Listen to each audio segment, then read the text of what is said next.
ये कहना चाह रही हो आप बिना खाद के पीलेपन से रोक देते हो? हाँ जी, हाँ जी, बिल्कुल रुक जाता है, 1 हफ्ते में वो ठीक हो जाता है। बिल्कुल ठीक हो जाता है। और यहाँ किसान भाई इतना खाद देते देते परेशान है, फिर भी पीलापन नहीं रुक रहा है। नमस्कार किसान भाइयों, अगर आपके गेहूं में पीलापन अभी भी बना हुआ है और जा नहीं रहा है तो इस वीडियो को पूरा जरूर देखना, क्योंकि यहाँ पे आप बहुत बड़ी गलती कर रहे हो। काफी किसान भाई खाद दे रहे हैं, सल्फर दे रहे हैं और उसमें जिंक दे रहे हैं, पता नहीं क्या क्या दे रहे हैं, फिर भी उनका पीलापन नहीं जा रहा है। तो सबसे बड़ा कारण क्या है, इसके बारे में समझेंगे और इसको किस तरीके से खत्म कर सकते हैं, ये पूरी जानकारी इस वीडियो में मिलने वाली है। क्योंकि गेहूं में पीलेपन की समस्या इतनी ज्यादा बुरी है कि आपकी गेहूं की पैदावार 30% तक घटाने में सबसे बड़ा रोड़ा यही है, जो आपका पीला गेहूं पड़ जाता है। क्योंकि अभी आप पीले गेहूं को हरा करने में लगे पड़े हो और काफी किसान भाइयों के खेत में फुटा पूरा हो गया, उनके में अब डंडी आना शुरू हो चुकी है, जो कोत में बाली आती है। तो आप इतने जब पीछे हो जाओगे तो आपकी पैदावार भी काफी ज्यादा कमी ही आएगी। तो सबसे पहले इस सॉल्यूशन को समझिए जो आज इस वीडियो में बताया जाएगा और प्रैक्टिकल के साथ में कुछ चीजें बताई जाएंगी। तो चलिए दोस्तों, वीडियो में हम कुछ आपको ऐसे किसान भाइयों से मिलाते हैं जो काफी ज्यादा प्रैक्टिकल भी करते हैं और इस चीज को उन्होंने सही भी किया। नमस्कार जी सर, आपका बहुत बहुत धन्यवाद हमारे चैनल पे। नमस्कार जी गौर साहब, नमस्कार। तो सर हमारे किसान भाइयों की ये समस्या है, पहला पानी उन्होंने 25 दिन पर दिया जी जी जी, और लगभग उनका खेत अभी भी उनका खेत लगभग 40 दिन का हो गया है, अभी भी पीला पड़ा हुआ है कि पानी लगाने से पहले खाद दे दिया उन्होंने, पानी लगाने के बाद भी खाद दे दिया जिसमें सल्फर जिंक सब कुछ डाल दिया, लेकिन फिर भी पीलापन नहीं जा रहा है सर। तो इसके बारे में कुछ सॉल्यूशन बताएं जो बहुत तेजी से पौधे रिकवर हो जाएं। और सबसे पहले जी आप हमारे किसान भाइयों को ये बताएं कि पीलापन के कारण क्या हैं। देखिए ऐसा है कि ज़्यादातर पीलापन जो आता है हमारी गेहूं की फसल में, जो भारी खेत हैं जहाँ पानी का ज़्यादा भरा होता है या दोमट मिट्टी है या चिकनी मिट्टी है, उन खेतों में पीलापन ज़्यादा आता है जी, जो नमी नहीं सोख पाती, जो नमी नहीं सोख पाती।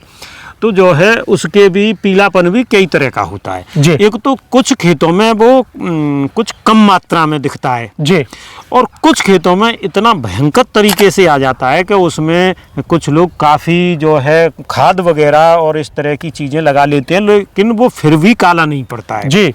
तो जो हल्का पीला पड़ता है वो तो अपना थोड़ा बहुत खाद वाद की मात्रा से, सल्फर वगैरह से, यानी पहला खाद दे के ही सही किया जा सकता है। पहला खाद दे के उस सल्फर वगैरह से सही किया जा सकता है जी। लेकिन समस्या सबसे ज्यादा वहां आती है हमारे सामने जहां जो खेत ज्यादा पीला पड़ा हुआ है जी, क्योंकि उसको हम मेड़ पे खड़े होकर देखते हैं खेत को, इसमें खाद भी लगा दिया या सल्फर भी लगा दी या अन्य कोई जिंक वगैरह भी लगा दी, जिंक वगैरह भी उसमें लगा दी और वो काला नहीं पड़ रहा है जी। तो हम ऊपर देखते हैं उसको, उसके तने को जी, लेकिन उसमें जो है जो डिफेक्ट आता है वो मेन डिफेक्ट उसमें होता है, उसकी जड़ जो है खराब हो जाती है कुछ, यानी पीला पड़ने का मेन कारण है उसकी जड़ पे इफेक्ट आ गया है, जड़ पे इफेक्ट आ गया, लेकिन पत्ती पे वो दिखाता है सर, पत्ती दिखाता है वो पत्ती पे असर। और हम कालापन भी जैसे खाद वगैरह लगा चुके हैं तो देखते हैं हम उसके पौधे को, ऊपर को, पत्ती को, तो वहां वो इतना जल्दी जो है काला नहीं पड़ सकता जी। तो डिफेक्ट आता है उसकी जड़ पे, क्योंकि उसकी जड़ गल जाती हैं, यानी जड़ मतलब खाना नहीं ले पाती है, जड़ खाना नहीं ले पाती है, वो पहले खुद जड़ स्वस्थ होंगी, उसके बाद ऊपर जो है पौधा हमारा ठीक होगा। जैसे सर अभी आपने बोला उसके बाद ऊपर का पौधा ठीक होगा अगर जड़ नीचे से स्वस्थ हो जाएंगी। हाँ जी, हाँ जी। तो सर हमारे किसान भाई इतने परेशान है कि खाद दे दिया और आप कुछ ऐसी चीज बताएं जो बहुत तेजी से ये हरापन आए जी, जी, जी। एक समय ये होता है कि पहला पानी देने के बाद उन्होंने खाद दे दिया तो 10-20 दिन में वो अपना सही हो जाता है जी, लेकिन लंबे समय तक जब खिंच आता है तो वो उनकी पूरी ही फसल पर इफेक्ट डालेगा, बाद में बालियों तक डालेगा, हमारा पूरा खेत खराब हो जाएगा, उस पर कई % तक हमारा जो काफी नुकसान देखने को मिलता है, उसमें लागत भी ज्यादा लगती है। तो सर अब थोड़ा हमारे किसान भाइयों को बताइए कि इसका दूसरा सॉल्यूशन क्या है। और कभी कभी तो सर ऐसा होता है कि हमारे किसान भाइयों को यूरिया नहीं मिल रहा है। हाँ जी, हाँ जी, बिल्कुल ये काफी प्रॉब्लम। देखिए ऐसा है, उसमें अगर हमारा खेत ज्यादा पीला पड़ गया है जी और उसमें हमने खाद, सल्फर और जिंक वगैरह भी अगर हमने लगा दिए हैं, वो जब भी अगर काला नहीं पड़ रहा है तो फिर हम उसको खाद वाले शेड्यूल को छोड़कर फिर हम स्प्रे की तरफ जा सकते हैं और जाना भी चाहिए क्योंकि स्प्रे लगाने से हमारा वो स्प्रे जो है तुरंत काम करेगी, उसकी जड़ भी स्वस्थ होंगी और पौधे को ऊपर से जो है उसको मिल जाएंगे, तो वो काफी स्पीड से अपना जो है कालापन लाने की तरफ जाएगा। तो सर यही चीज हमारे किसान भाइयों को बताइए कि आप खुद प्रैक्टिकल भी करते हो इन चीजों को, आपने सॉल्यूशन इनका किया भी है। जी जी जी। स्प्रे वाले की बात चल रही है यहाँ पे। स्प्रे वाली की बात चल रही है। मेरा एक खेत जो काफ़ी भारी मिट्टी का है और पानी का भराव भी उसमें अच्छा हो जाता है, वो मेरा पीला पड़ जाता है। हर साल पड़ जाता है? वो तो हर साल पड़ता ही पड़ता है और वो रुकता ही नहीं है। रुकता ही नहीं है। वो नहीं रुकता। तो उसमें जो वो उधर पानी का काफी भराव हो जाता है। जी जी, नमी का क्षेत्र है। नमी का क्षेत्र जी। है। बरसात के टाइम में उसमें 2-2 फीट पानी हो जाता है जी। तो उसमें मैं पहला पानी जैसे लगाता हूँ तो उससे पहले तो मैं हल्का सा खाद की मात्रा और सल्फर की इनको लेके चलता हूँ। मैं अपना ही बता रहा हूँ। जी जी जी, अपना ही। यही तो प्रैक्टिकल है। वो मैंने प्रैक्टिकल कर चुका हूँ मैं जी। तो उसमें पहले पानी के बाद जैसे हमारे चलने लायक हल्का सा खेत होता है तो फिर मैं उसमें खाद नहीं लगाता। खाद नहीं लगाते? नहीं, मैं नहीं लगाता उसमें जी। फिर मैं उसमें स्प्रे लगाता हूँ। जी, मतलब आप ये कहना चाह रहे हो आप बिना खाद के ही उसको पीलेपन से रोक देते हो? हाँ जी, हाँ जी, बिल्कुल रुक जाता है। 1 हफ्ते में वो ठीक हो जाता है। बिल्कुल ठीक हो जाता है। ठीक और यहाँ किसान भाई इतना खाद देते देते परेशान है, फिर भी पीलापन नहीं रुक रहा है। जी।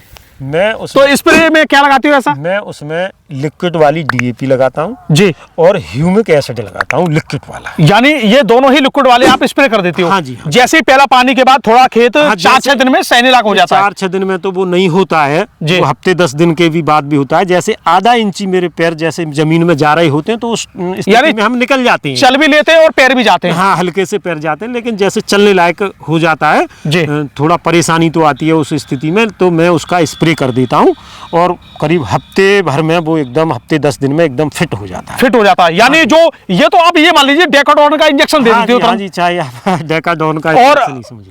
अगर हमारे किसान भाई इधर स्प्रे और नीचे से जो सल्फर और जिंक वगैरह खाद भी दे दें? वो मैं पहले पानी से पहले लगा देता हूँ। अच्छा, वो आप पानी से पहले लगाते हो? हाँ जी, हाँ जी। तो दोस्तों देखिए अभी इस वीडियो में जो आपको बताया गया कि स्प्रे से भी आप इस चीज को कर सकते हो और ये बात सही भी है, क्योंकि सर ये आप लिक्विड फास्फोरस यानी DAP और आप ह्यूमिक एसिड ही क्यों लगाते हो? और भी चीजें मार्केट में, इसको ही आप क्यों करते हो? देखिए ऐसा है, इसमें आपका ह्यूमिक एसिड ये भी आपकी जड़ के लिए है। टोटल जड़ का ही काम करता है, जड़ का विकास करता है। जड़ का विकास करता है, जड़ के लिए है और काफी हमारा ऊपर से भी पौधे को जो है हरा भरा करता है।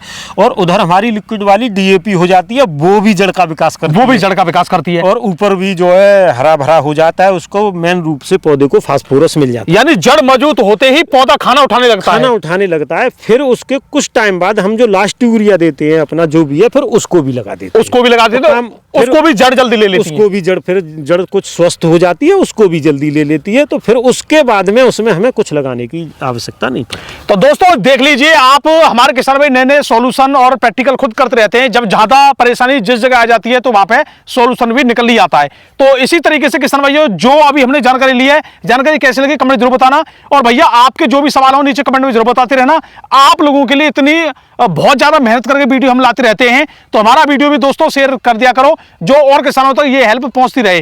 तो हमारा दोस्तों वीडियो देखने के लिए बहुत बहुत धन्यवाद। नमस्कार, राम राम जी।